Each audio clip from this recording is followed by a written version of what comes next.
오늘 우리에게 주시는 하나님의 말씀은 사무엘상 21장 1절에서 9절까지 말씀입니다. 사무엘상 21장 1절에서 9절까지 말씀. 자, 우리 말씀을 한 절씩 교독하고 마지막 절은 함께 읽겠습니다. 제가 먼저 읽습니다. 다윗이 노베 가서 제사장 아히멜렉에게 이르니 아히멜렉이 떨며 다윗을 영접하여 그에게 이르되 어찌하여 내가 홀로 있고 함께하는 자가 아무도 없느냐 하니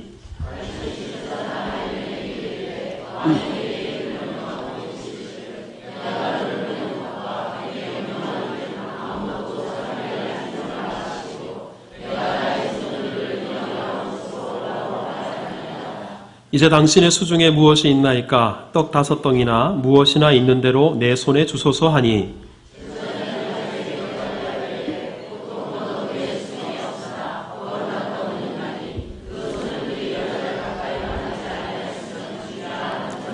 다윗이 제사장에게 대답하여 이르되 우리가 참으로 3일 동안이나 여자를 가까이 하지 아니하였나이다. 내가 떠난 길이 보통 여행이라도 소년들의 그릇이 성결하겠거든 하물며 오늘 그들의 그릇이 성결하지 아니하겠나이까 하며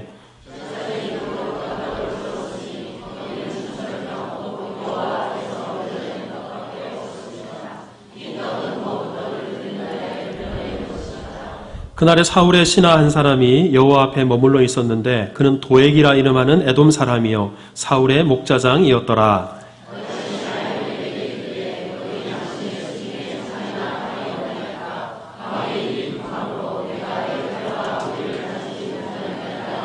다 같이 읽습니다. 제사장이 이르되 내가 엘라 골짜기에서 죽인 블레셋 사람 골리앗의 칼이 보자기에 쌓여 에봇 뒤에 있으니 내가 그것을 가지려거든 가지라. 여기는 그것밖에 다른 것이 없느니라 하는지라. 다윗이 이르되 그 같은 것이 또 없나니 내게 주소서 하더라. 아멘. 자, 한번 따라해 보실까요? 높 땅의 비극. 네, 오늘 함께 나눌 설교 제목입니다. 며칠 전 일본 교토에 있는 한 애니메이션 스튜디오에서 화재 사건이 일어났습니다. 이 화재는 여러분들도 뉴스를 통해서 들으셨겠지만 한 남성이 휘발유통을 짊어지고 들어와서 기름을 끼얹고 불을 지르고 도망감으로 생긴 방화 사건이었습니다. 근데 이 사건으로 33명이 사망하고 35명이 중경상을 입는 대형 화재 참사가 되었습니다. 참 안타까운 일이죠. 그런데 이 방화 사건이 일어난 직후에 지금은 수습이 되었습니다만 이상한 소문이 퍼졌습니다. 한 극우 성향의 일본인이 자신의 트위터에 이 방화가 한국인의 소행이다 라고 소문을 내고 주장을 한 것입니다. 그 사람이 이렇게 주장을 했어요. 경찰 수사가 끝나지 않았지만 최근 한일 관계를 감안할 때 한국인이 계획적으로 또 조직적으로 범행한 방화 사건일 가능성이 크다 이렇게 올렸어요. 그랬더니 어떤 일본인은 일본 땅에 머물고 있는 우리 제1한국인을 일컬어서 자이니치라고 하는데 자이니치가 이번 사건 소식을 듣고 웃고 다닌다. 한국 사람들은 오히려 일본 사람들이 당한 재난에 통쾌해야 한다라는 거예요. 웃고 다닌다. 이렇게 글을 올렸고요. 그리고 또 어떤 사람은 방화는 한국인의 습성이다. 방화는 한국인의 국기다. 이런 말을 가지고 혐한 감정을 부추기고 이런 말들이 급속도로 퍼져나가기 시작했습니다. 다행히 방화범이 빨리 잡혔죠. 그리고 잡고 보니까 한국과는 전혀 상관없는 사람으로 드러났습니다. 자칫 거짓 근거 없는 주장이 그렇잖아도 한일 관계가 복잡한 이때에 더 큰 문제로 비화될 뻔했다. 이렇게 생각이 듭니다. 저는 이 해프닝을 보면서 자연스럽게 떠올려지는 사건이 1923년에 있었던 관동 대지진, 간토 대지진이라고 하기도 합니다만 이 지진이 떠올랐습니다. 당시에 지진의 규모가 7.9였어요. 어마어마한 대형 지진이었는데 사망자만 10만 명이 넘었습니다. 그런데 하루아침에 가족을 잃고 삶의 터전이 무너지고 생계가 막막해지자 민심이 동요하기 시작해서 이것저것 약탈하는 사고들, 또 방화, 폭동 이런 일들이 일어나면서 대단히 일본 사회가 혼란해졌는데 이때도 이상한 소문이 돌기 시작했습니다. 일본에 살고 있는 한국인들이 이런 혼란을 틈타서 봉기한다라는 소문이 퍼졌습니다. 한인들이 불을 지르고 다니고 폭탄을 던지기도 하고 심지어 우물에 독약을 타기도 하고 지진에서 살아남은 일본인들을 살해하고 다닌다. 이런 소문이 퍼져나가기 시작했습니다. 이 소문이 얼마나 빨리 퍼졌냐면 이 간토에서 홋카이도까지가 대단히 먼 거리예요. 3일도 걸리질 않아서 홋카이도까지 이 소문이 퍼졌고요. 그리고 이 거짓 정보가 신문에 실리기도 했습니다. 그러자 일본인들이 우리가 이 나라를 지켜야 된다. 민간인들이 자경단이라는 조직을 결성을 하고 또 일본 정부에서도 계엄령을 선포하고 군경까지 가세해서 한국인들을 학살하기 시작했습니다. 여러분 이때 이 거짓 소문 때문에 무고하게 학살당한 일본 땅에 살고 있었던 한국 사람들, 당시에 상해 임시정부가 발표한 자료에 따르면 6,600명이 넘는 한국인들이 이때 무고히 억울하게 거짓 정보 때문에 죽어갔습니다. 여러분 지진 때문에 사망한 게 아니에요. 거짓말 때문에, 거짓 소문 때문에 그렇게 무고한 한인들이 죽어갔던 것입니다. 내용은 다소 다릅니다만 거짓말 때문에 이처럼 무고한 사람이 학살당한 사건은 성경 속에도 나옵니다. 그 사건을 오늘 우리가 펼쳐놓고 있습니다. 오늘 본문 1절을 보면 다윗이 놉이라는 지역에 들어갔다라고 이야기를 하는데 여러분 이 놉이 어딘지 아마 여러분들 들어보지 못하셨을 거예요. 이 놉은 지도를 보시면 예루살렘 파란색 점이고 빨간색 점이 놉이에요. 그러니까 예루살렘에서 북쪽으로 약 4km 정도 떨어져 있는 곳이었습니다. 근데 놉 땅이 중요한 것은 이 놉 땅에 성막이 세워져 있었기 때문입니다. 원래 성전은 솔로몬 시대 때 지어져서 예루살렘에 세워졌지만 성전이 세워지기 전에는 성막, 이동식 천막 형태였습니다. 실로라는 곳에 있다가 또 나중에 블레셋과의 전쟁 때문에 바로 예루살렘 근처에 있었던 놉에 바로 이 성막이 세워져 있었습니다. 근데 상식적으로 성막이 있는 곳에는 어떤 사람들이 있었을까요?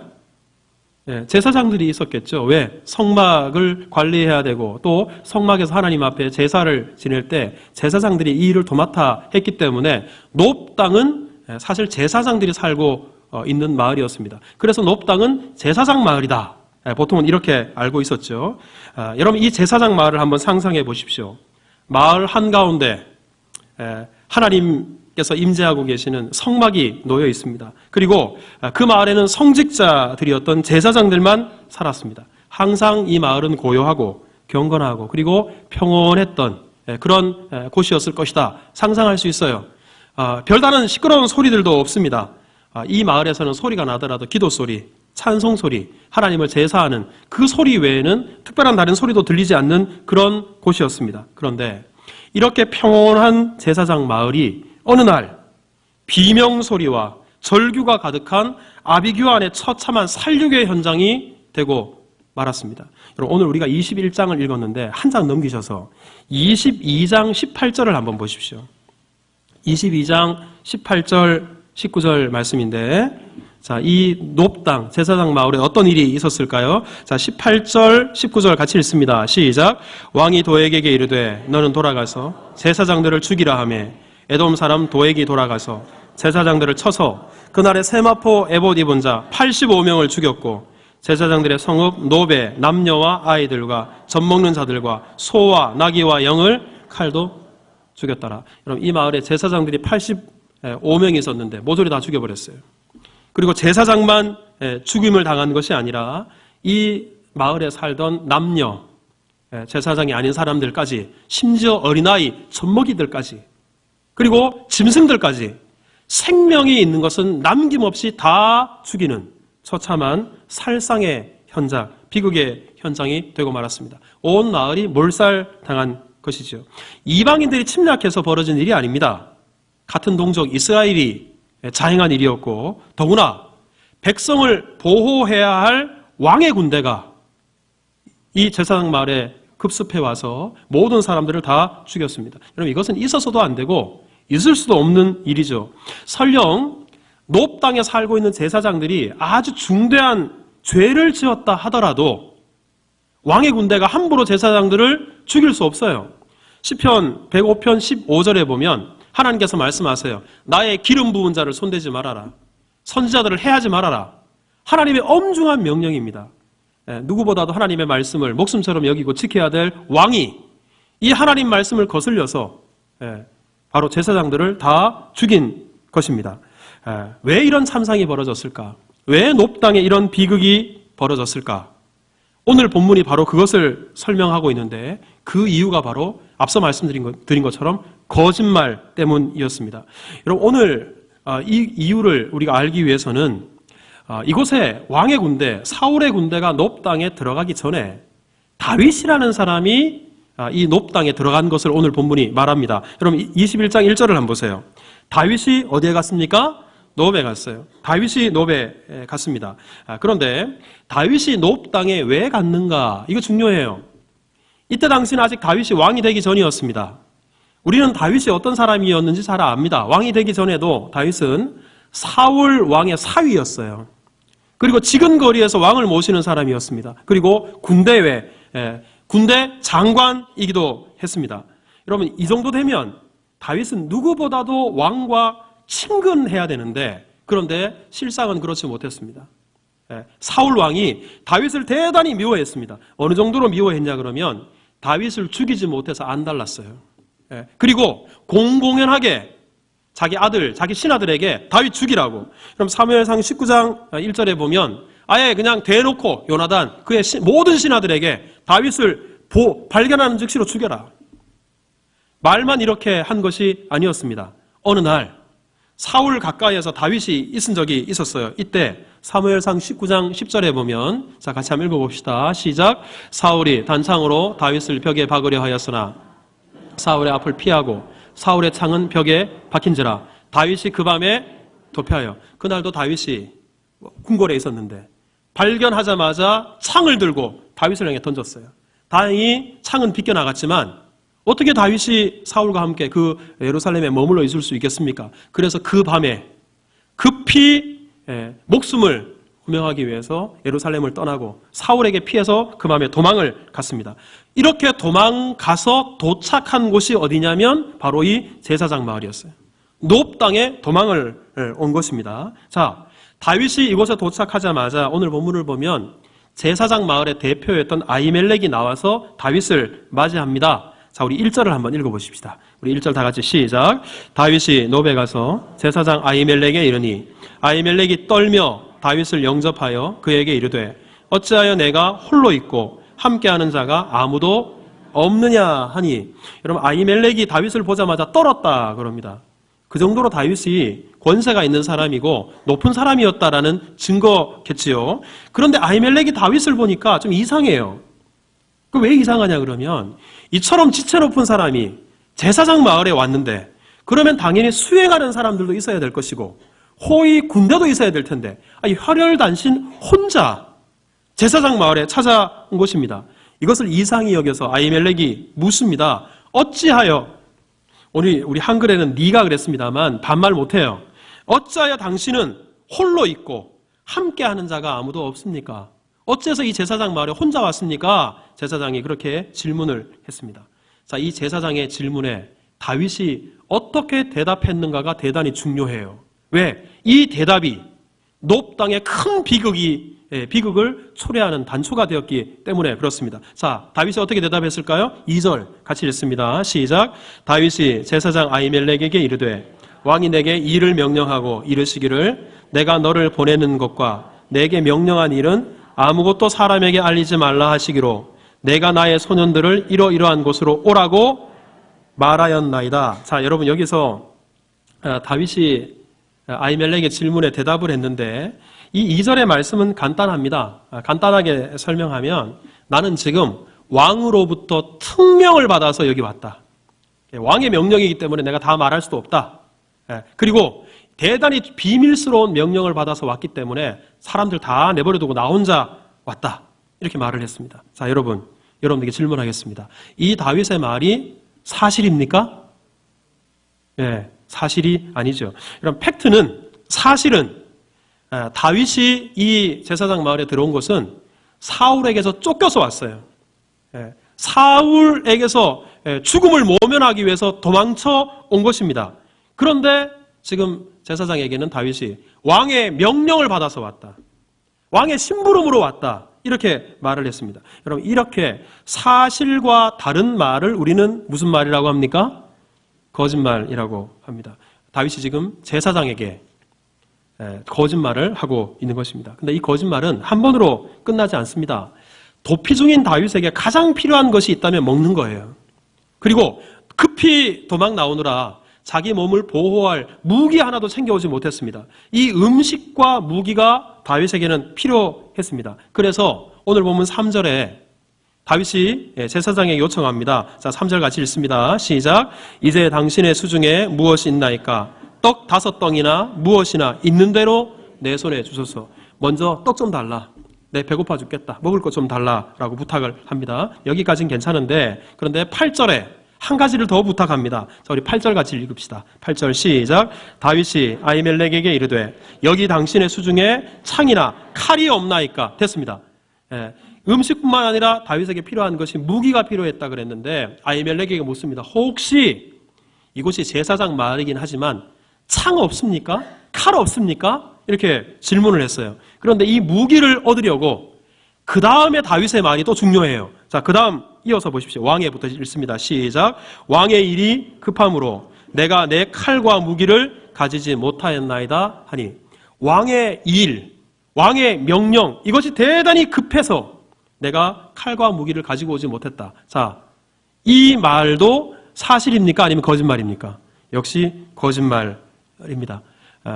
다윗은 오늘 지금 제사장 마을에 들어와서 두 번이나 중대한 거짓말을 하고 있습니다. 근데 여러분, 다윗은 지금 제사장에게 거짓말을 하고 있지만 제사장은 다윗의 말을 거짓말로 듣지 않았습니다. 그도 그럴 것이 왕의 사위가 아닙니까? 군대 지휘관이 아닙니까? 그런 사람이 자기에게 와서 거짓말을 할 것이라고는 상상이나 했겠습니까? 그러니 다윗의 말을 있는 그대로 믿었어요. 그래서 음식을 달라고 하니까 원래는 제사장들만 먹는 것인데 하도 다급해 보여서 그 제사장들이 먹는 그 떡을 내줬습니다. 무기를 달라고 하니까 9절을 보면 이 제사장 마을에 일찍이 다윗이 골리앗과 싸워서 골리앗에게서 빼앗은 칼이 있었어요. 어차피 이 칼은 다윗의 칼이니까 이 칼 괜찮습니까? 그랬더니 다윗이 좋습니다. 칼도 좋습니다. 그런데 여러분, 이렇게 보면 별 문제가 없게 지나가는 것처럼 보이는데 이 다윗의 거짓말이 문제가 된 것은 마침 이 제사장 마을에 누가 있었냐 그러면 사울의 신복이었던 도액이라는 간신배가 이 제사장 마을에 머물러 있었습니다. 오늘 보면 7절을 여러분 한번 보십시오. 자, 7절 같이 읽겠습니다. 시작. 그날에 사울의 신하 한 사람이 여호와 앞에 머물러 있었는데 그는 도액이라 이름하는 에돔 사람이요 사울의 목자장이었더라. 사울의 신하이기도 하고 사울의 목자장이기도 했던, 그리고 이 도액이 대단히 간신배였습니다. 간사한 사람이 이곳에 있다가 이 모든 광경을 다 봤어요. 그리고는 이 사람이 어떻게 했는가? 여러분 한 장을 넘기셔서 사무엘상 22장 9절을 한번 볼까요? 자, 9절 10절 22장 9절 10절입니다. 이 모든 것을 다 본 도액이 사울왕에게 말합니다. 자, 9절 10절 다 같이 시작. 그때 에돔 사람 도액이 사울의 신하 중에 섰더니 대답하여 이르되 이세 아들이 노베 와서 아이두베 아들 아히멜렉에게 이른 것을 내가 보았는데 아히멜렉이 그를 위하여 여호와께 묻고 그에게 음식도 주고 블레셋 사람 골리앗의 칼도 주더이다. 사울에게 이 말을 다 고해 바쳤습니다. 근데 여러분, 이 말을 들은 사울 왕의 마음이 어땠을까요? 사울이 이 말을 어떻게 들었을까요? 다윗은 지금 왕을 피해 도망치고 있어요. 왕이 죽이려고 하는 사람입니다. 이 고대 사회에 왕이 미워하고 왕이 죽이려고 하는 사람은 곧 국가의 적이나 마찬가지예요. 공공의 적이나 마찬가지입니다. 그런데 우리 10절에 있는 것처럼 그런 사람을 왕이 죽이려고 하는 사람을 오히려 아히멜렉은 다윗을 위해서 기도해 줬어요. 여호와께 물었다는 것이 기도해 줬다는 말이에요. 그런 사람을 위해서 기도하고 그런 사람을 위해서 음식을 주고 그런 사람에게 심지어 칼까지 내줬어요. 이것은 왕이 볼 때 명백한 반역 행위다. 이렇게 생각할 수밖에 없는 것입니다. 사울이 이 말을 듣고 대노합니다. 이 말을 듣고 견디지 못합니다. 즉시 사람을 시켜서 당장 놉당에 있는 아히멜렉과 제사장들을 왕궁으로 불러들입니다. 그리고 사무엘상 22장 13절을 보십시오. 22장 13절입니다. 자, 다 같이 읽겠습니다. 사울이 제사장에게 뭐라 그랬을까요? 13절 시작. 사울이 그에게 이르되 내가 어찌하여 이새의 아들과 공모하여 나를 대적하여 그에게 떡과 칼을 주고 그를 위하여 하나님께 물어서 그에게 오늘이라도 매복하였다가 나를 치게 하려 하였느냐 하니. 이 모든 것을 명백한 반역 행위로 보고 심지어 제사장들이 왕을 적대하고 왕을 죽이는 일에 공모하고 동참했다. 그렇게 말해버렸습니다. 여러분, 이 말로 상황이 끝이에요. 끝이에요. 여러분, 아히멜렉 입장에서, 제사장 입장에서 사울 왕으로부터 이 말을 들었을 때 어땠을까요? 얼마나 황당했겠습니까? 아히멜렉은 아무것도 몰라요, 여러분. 지금 이 일이 어떻게 돌아가는지, 자기가 지금 무슨 죄를 지었는지 영문을 몰라요. 그런데 끌고 와서는 다짜고짜로 반역죄를 지었대요. 그러니 여러분 15절을 보십시오. 22장 15절 끝부분에 보면 15절 끝부분에 보세요. 왕의 종은 이 모든 크고 작은 일에 관하여 아는 것이 없나이다. 실제로 제사장은 아는 바가 없어요. 다윗의 거짓말을 믿었을 뿐입니다. 그런데 여러분, 이 아히멜렉이 이렇게 항변하고 변명했지만 왕은 듣지 않습니다. 귀를 막아버립니다. 그리고는 그 즉시로 그 군대를 제사장 마을 놉당에 보냅니다. 그리고 제사장들 비롯해서 앞서 우리가 읽은 것처럼 남녀 그리고 어린아이, 젖먹이까지 짐승들까지 살아있는 생명이라고는 하나도 남김없이 모조리 다 학살하는 참상이 벌어지게 된 것입니다. 여러분, 다윗의 거짓말 때문에 다윗의 이 거짓말로 제사장 마을에 피바람이 불게 된 것입니다. 여러분, 물론 놉당에 벌어진 이 비극이 전적으로 다윗의 거짓말 때문인가? 다윗에게만 책임이 있는가? 물론 그렇지는 않습니다. 여기에는 도액이라는 간사한 사람이 자기의 입신양명을 위해서 악의적으로 고발한 이 도액의 죄도 커요. 그리고 다윗을 향한 개인적인 감정을 갖고 있었던 사울 왕이 이 악감정 때문에 간신배의 말만 듣고 자초지종을 살펴보지도 않고 심지어 제사장을 손대지 말고 해치지 말라는 하나님 말씀까지 어기고 제사장을 비롯한 무고한 사람들을 무참히 죽인 이 사울 왕의 죄가 훨씬 더 큽니다. 하지만 이 모든 비극의 시작이 다윗의 거짓말 때문에 시작되었다라는 사실을 부인할 수는 없습니다. 여러분, 오늘 여기서 우리는 거짓에 대한 오늘 본문을 통해서 몇 가지 중요한 영적인 교훈을 우리가 얻어야 합니다. 우리 몇 가지를 같이 좀 생각해 보겠습니다. 우리 먼저 첫 번째는, 자, 저를 한번 따라서 하겠습니다. 거짓은 이만큼 무섭습니다. 첫 번째 우리가 기억해야 될 것은 대수롭지 않게 보이는 거짓이지만 그 거짓이 얼마나 무서운가, 이것을 먼저 우리가 오늘 본문을 통해서 깨닫게 됩니다. 저는 이 설교 준비를 하면서 오늘 본문을 묵상할 때 가장 먼저 이런 생각이 들었어요. 아니, 뭐 이 정도 거짓말쯤이야. 이 정도쯤이야. 이런 생각이 가장 먼저 저한테 들었습니다. 저한테 그런 마음이 들었다는 것은 제가 그만큼 거짓된 사람이다라는 증거겠지요. 근데 아마 여러분들도 오늘 이 본문을 조금 깊이 묵상해 보면 저와 별반 다르지 않을 것 같다라는 생각이 듭니다. 왜냐 그러면 지금 상황이 어떤 상황입니까? 지금 당장 배고파 죽을 정도예요. 사울 왕이 언제 추격해 올지 모릅니다. 이런 총각을 다투는 때 지금 되어진 자초지종을 미주알 고주알 다 설명을 언제 하고 있습니까? 그러니 지금 나는 왕의 특명을 받고 왔다. 얼마나 간단해요. 얼마나 쉽습니까? 그러면 이런 총각을 다투는 때 이 정도로 둘러대는 거 있을 수 있는 일이 아닌가? 이런 생각을 할 수 있습니다. 또 만약에 다윗이 사실대로 있는 그대로 말을 했다면 제사장이 떡을 줬을까요? 칼을 내줬을까요? 아마도 내주지 않았을 것입니다. 다윗의 입장에서는 자기가 지금 죄를 지어서 쫓겨다니는 것도 아니고 억울하게, 정말 억울하게 누명을 쓰고 지금 쫓겨다니고 있는데 사실대로 말한다고 해서 누가 자기를 도와줄 것인가? 그러니 우선에 급한 대로 위기를 모면하고 나중에 상황이 좀 바뀌어지면 그때 제사장 마을에 다시 찾아가서 내가 그때는 그럴 만한 상황이 아니었다고, 미안하다고, 아니 그러면 될 것 아닌가? 어쩌면 다윗의 입장에서는 그렇게 생각할 수도 있었을 것입니다. 저도 그런 생각이 들어요. 그런데 여러분, 우리가 기억해야 될 것은 거짓이라는 것은 이처럼 처음에는 대수롭지 않게 느껴질 수 있어요. 그런데 이 대수롭지 않고 별것 아닌 거짓말, 이 거짓말이 나중에 어떤 결과를 초래하는가? 오늘 본문을 보면 아는 것처럼 거짓은 또 다른 거짓을 낳게 되고요. 그리고 거짓의 대가가 우리의 상상을 초월합니다. 아마도 다윗이 자기의 이 거짓말 때문에 제사장 마을이 다 이렇게 몰살당할 것을 알았다면 거짓말 했을까요? 안 했을 거예요, 여러분. 이런 결과가 초래될 것이라고 자기도 생각하지 못했어요. 작은 보잘것없는 거짓이 이런 엄청난 결과가 되어서 돌아오게 되는 것입니다. 여러분, 인류의 가장 큰 비극은 에덴 동산에서 아담과 하와가 선악과를 따먹은 거예요. 여러분, 그 선악과를 따먹은 것 때문에 죄가 들어왔고 사망이 들어오게 되었잖아요. 그런데요, 그 죄, 그 죽음이 어떤 경로를 통해서 들어오게 되었는가? 바로 거짓으로 통해서 들어오게 되었습니다.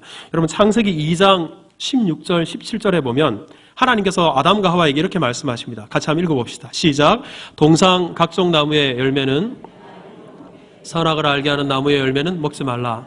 내가 먹는 날에는, 하나님의 말씀은 이것을 먹으면 반드시 어떻게 해요? 죽는다예요. 이게 하나님 말씀이에요. 그런데 뱀이 하와에게 찾아왔어요.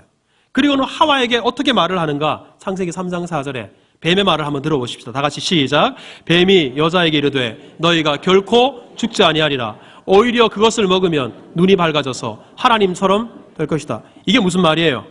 거짓말이에요. 하나님은 죽는다고 하는데 결코 안 죽는데요. 오히려 눈이 밝아져서 하나님이 된대요. 명백한 거짓말입니다. 그런데 몇 글자 차이예요. 먹으면 죽는다, 먹으면 죽지 않는다.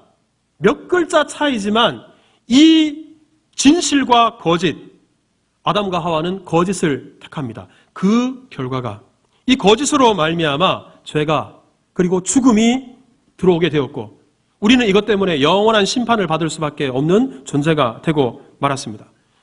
인류의 비극이 바로 거짓말로 말미암아 시작되게 된 것이죠. 때문에 여러분, 성경에서는 이 거짓을 대단히, 우리는 사소하게 생각하지만 거짓에 대해서 대단히 무겁게 말씀합니다.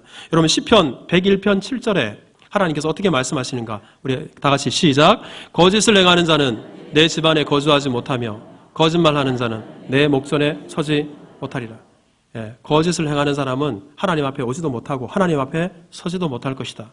요한계시록 21장 8절에는 더 심하게 말씀합니다. 다 같이 시작. 그러나 믿지 않는 자들과 흉악한 자들과 살인자들과 음행하는 자들과 점술가들과 우상 숭배자들과 거짓말하는 모든 자들은 불과 유황으로 타는 못에 던져지리니 이것이 둘째 사망이라. 여러분, 오늘 이 본문이 지옥에 들어갈 사람들의 목록이에요. 거기에 어떤 사람이 있어요? 거짓말하는 자가 있어요. 물론 여러분, 이 말씀을 가지고 우리가 오해하면 안 됩니다. 거짓말하면 지옥 가는가? 그것은 아니에요. 거짓말한다고 그것 때문에 지옥 가는 것은 아닙니다. 하지만 지옥 가는 사람들의 특징, 구원받지 못한 사람들의 특징이 바로 뭐냐 그러면 거짓의 아비가 마귀잖아요. 그 마귀를 닮아서 바로 언제나 입만 열면 거짓을 일삼는다. 바로 지옥 가는 사람들의 특징이 거짓에 있다라는 사실입니다. 때문에 여러분, 우리가 일상생활하면서 정말 대수롭지 않게 그리고 사소한 것으로 여길지라도 작은 것이지만 거짓을 미워할 수 있기를 바라고, 은연중에라도 무심결에라도 우리 믿는 사람들, 여러분, 우리가 모시는 아버지 하나님은 거짓이 없으세요. 거짓말을 못하세요. 우리 안에 계시는 성령님도 진리의 영이에요. 그러니 진리의 영인 성령을 모시고 사는 우리가 어떻게 거짓 가운데 거할 수 있고, 이 입술로 하나님 앞에 나와서는 찬송하고 또 이 입술로 사람들 향해서 거짓을 내뱉는, 한 입에서 찬송과 저주가 나오는 입술이 되면 되겠습니까? 이 거짓의 결과가 이렇게 참담하다는 사실을 기억하고 우리의 능력이 아니라 성령의 능력으로 말미암아 거짓이 아니라 언제나 진리 가운데 행하는 저와 여러분들이 다 될 수 있기를 주님의 이름으로 축복합니다. 두 번째로 저서를 한번 따라서 하겠습니다. 거짓은 골리앗보다 무섭습니다. 여러분, 이게 좀 마치 주일학교 설교 같습니다만 거짓은 골리앗보다 더 무서워요. 이게 무슨 말이냐? 사실 오늘 이 사건이 벌어지기 전에 다윗을 보면 얼마나 용기 있는 사람인지, 블레셋과의 전쟁에서 모든 군대가 거인 골리앗 앞에 두려워서 아무도 나가지 못했어요. 그때 소년 다윗, 아직 갑옷도 자기 몸에 맞는 갑옷이 없을 정도로 어린 소년이었던 다윗이 그 골리앗을 향해 물맷돌을 들며 달려갑니다. 얼마나 용기 있는 사람이었는지. 그런데 오늘 본문을 보면 그렇게 용기 있었던 다윗이 정말 작은 거짓 앞에 속수무책으로 무너지는 광경을 우리가 보게 됩니다. 여러분, 오늘 본문에 보면 이 다윗이 원래는 도망 나올 때 소년 몇이랑 같이 도망갔어요. 그런데 제사장 마을에 들어갈 때는 소년들을 따로 떼놓고 자기 혼자만 제사장 마을에 들어갔습니다. 여러분, 그 이유가 어디 있을까요? 그 이유가 어디에 있을까요? 오히려 같이 소년들을 데리고 가면 의심을 덜 받았을 텐데 왜 소년들을 밖에다 놔두고 자기 혼자만 들어갔을까? 거기에는 몇 가지 이유가 있겠지만 그 이유 중에 하나가, 그 소년들은 다윗과 함께 도망온 소년들이에요. 다윗이 왜 높당까지 오게 됐는지를 소년들은 다 알아요. 그런데 그 소년들을 옆에다 두고 나는 지금 왕의 특명을 받아서 왔다. 자기 신하들 앞에 거짓말할 수 없는 거예요. 거짓 앞에 이렇게 비굴해집니다. 이렇게 초라해집니다. 여러분, 그런데 이 다윗의 이 연약함이 다윗만의 문제인가? 우리들도 따지고 보면 우리들도 어떤 사안에 대해서는 목에 칼이 들어와도 용납하지 않고 타협하지 않고 끝까지 맞서 싸워요. 어떤 사안에 대해서는. 그런데 보잘것없는 거짓에 대해서 너무나 쉽게 타협합니다. 쉽게 손을 잡습니다. 쉽게 무너져요. 다윗의 연약함이 우리들의 연약함이죠. 그래서 이런 말이 있습니다. 정직한 사람이 진짜 용기 있는 사람이다. 그리고 용기는 정직을 통해 드러난다. 여러분, 정말 우리가 어떤 상황에서건 정직하려면 용기가 있어야 돼요. 용기가 있어야 돼요. 그럴 때 우리는 비로소 정직하게 행할 수 있는 것입니다. 여러분, 우리 모두에게 은혜 주셔서 때로 우리가 술, 담배를 거부하는 것처럼, 주의를 성수하는 것처럼 우리가 작은 일상생활 속에 나도 모르게 튀어나오는 거짓말일지라도 그 거짓말 앞에서도 그렇게 술, 담배를 거부하고 주의를 성수하는 그런 자세로 거짓에 대처할 수 있다면 하나님께서 얼마나 기뻐하실까요? 그런 은혜를 우리 가운데 허락해 주시기를 주님의 이름으로 축복합니다. 마지막으로 저를 한번 따라서 하겠습니다. 거짓의 고통이 정직의 고통보다 훨씬 큽니다. 여러분, 이걸 기억하셔야 돼요. 거짓의 고통이 정직의 고통보다 훨씬 크다는 사실입니다. 이게 무슨 말이냐? 여러분, 만약 오늘 본문 속에서 다윗이 제사장들에게 사실대로 말했을 경우에, 정직하게 말했을 경우에 발생할 수 있는 최악의 상황이 뭘까요? 정직하게 말했을 경우에 다윗이 어떤 고통을 받았을까요? 아마 떡을 못 얻어 먹었을 거예요. 아마 칼을 얻지 못했을 거예요. 이게 정직하게 했을 경우에 다윗이 겪게 되는 정직의 고통입니다. 그런데 다윗이 거짓말을 한 것 때문에 나타난 최악의 상황, 이 거짓의 고통이 뭔가? 이 거짓말 한 것 때문에 우선에는 배가 불렀어요. 우선에는 안전하게 칼을 얻었어요. 하지만 이 거짓 때문에 훗날 무고한 사람들, 그 마을이 전부 다 몰살당하게 되었습니다. 여러분, 훗날 노브 땅에서 그 참상이 벌어지는 순간에 유일하게 아히멜렉의 아들이었던 아비아달이 구사일생으로 거기를 빠져나와요. 살아납니다. 이 도망쳐 나온 아비아달이 즉시로 누구를 찾아가냐면 다윗을 찾아갔어요. 다윗을 찾아가서 다윗에게 높 땅에서 벌어진 비극을 다 이야기해 줬습니다. 이 말을 다 들은 다윗이 어떻게 말을 했는가? 여러분 사무엘상 22장 22절을 보십시오. 자기의 거짓말 때문에 높 땅에 벌어진 비극을 다 듣고 나서 다윗이 한 말입니다. 22절 다 같이 읽습니다. 시작. 다윗이 아비아달에게 이르되 그날에 에돔 사람 도액이 거기 있기로 그가 반드시 사울에게 말할 줄 내가 알았노라. 내 아버지 집에 모든 사람 죽은 것이 나의 탓이로다. 높 땅에 모든 사람이 죽은 것이 누구 탓이라고요? 자기 탓이라고. 자기 탓이라고 다윗이 고백합니다. 그런데 여러분, 이렇게 내 탓이다 말하는 것으로 끝났을까요? 저는 다윗이 아마 평생 자기의 거짓말 때문에 무고한 사람들이 죽어갔는데 이 사건을 두고 가슴에 새겼을 거예요. 이것 때문에 고통을 받았을 거예요. 휘날렸을 거예요. 정직의 고통은 잠시 배고픈 것으로 끝나지만 거짓의 고통은 두고 자기를 고통스럽게 합니다. 여러분, 거짓말로 빵 얻어먹은 것은 잠깐 즐거움이지만 거짓으로 인한 고통은 영원하다라는 것입니다. 여러분, 이 일이 있고 나서 다윗이 어디로 도망가냐면 블레셋 땅에 도망갑니다. 근데 블레셋 땅에 도망가는데 이때의 충격이 거짓의 고통이 얼마나 컸던지 나중에 다윗을 향해 이 블레셋 왕이 이런 말을 해요. 사무엘상 29장 6절에 우리 같이 한번 읽어볼까요? 시작. 아기스가 다윗을 불러 그에게 이르되 여호와께서 살아계심을 두고 맹세하노니 네가 정직하여 내가 온 날부터 오늘까지 내게 악이 있음을 보지 못하였노라. 여러분, 이 거짓과 정직 이 문제를 얼마나 심각하게 받아들였던지 이방 땅에 들어갔어요. 아무도 보는 사람이 없어요. 이방 나라 왕 앞에서 이방 사람들을 향해서도 다윗은 아주 사소한 것부터 정직하게 행합니다. 그래서 다윗을 나중에 이야기할 때 첫 번째로 나왔던 말이 다윗은 정직하다. 이 일 때문에 다윗이 거짓으로 인한 고통을 뼈저리게 체험한 증거가 되는 것입니다. 여러분, 사탄은 우리에게 속삭입니다. 이 세상에서 정직하게 살면 제대로 못 산다. 이 세상에서 정직하게 살면 손해본다. 사탄은 우리에게 그렇게 속삭입니다. 하지만 우리 안에 계시는 성령께서는 우리에게 말합니다. 하나님의 자녀는 정직하지 않으면 못 산다. 여러분들은 무엇을 택하겠습니까? 링컨이 이런 말을 했죠. 한 사람을 속일 수는 있다. 그러나 많은 사람을 속일 수는 없다. 혹 많은 사람을 속일 수는 있더라도 모든 사람을 속일 수는 없다. 혹 모든 사람을 속일 수 있는 사람이 있다 하더라도 하나님을 속일 수 있는 사람은 없다. 이것이 바로 우리 성도의 입장이어야 되지 않겠습니까? 그러기에 링컨이 그런 말을 했죠. 정직은 최상의 정책이라고. 여러분, 제가 이 말씀을 준비하면서 과연 이 설교를 할 만한 자격이 있는가?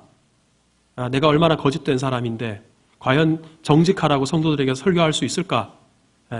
감히 제가 할 수 없죠. 하지만 이 말씀을 전하는 자나 받는 우리 모두가 하나님 앞에서 공히 이 말씀을 받아야 될 줄 믿습니다. 스펄전이 그렇게 말을 했어요.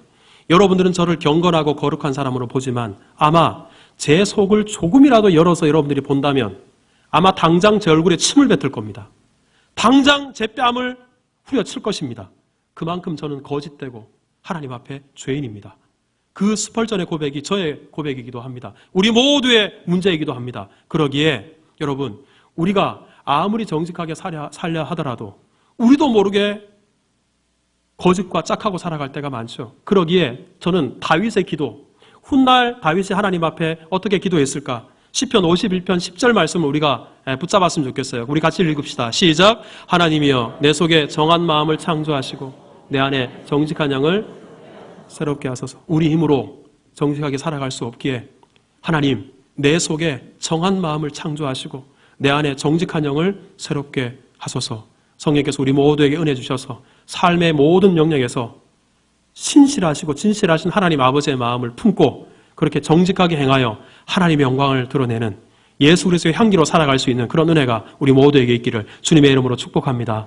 기도하겠습니다. 하나님 아버지, 우리에게 힘주시고 은혜 베풀어 주셔서 믿는 자답게 하나님의 자녀답게 거짓에 타협하지 말고 진실되게 정직하게 살아갈 수 있도록 은혜를 허락하여 주옵소서. 예수님 이름으로 기도하옵나이다. 아멘.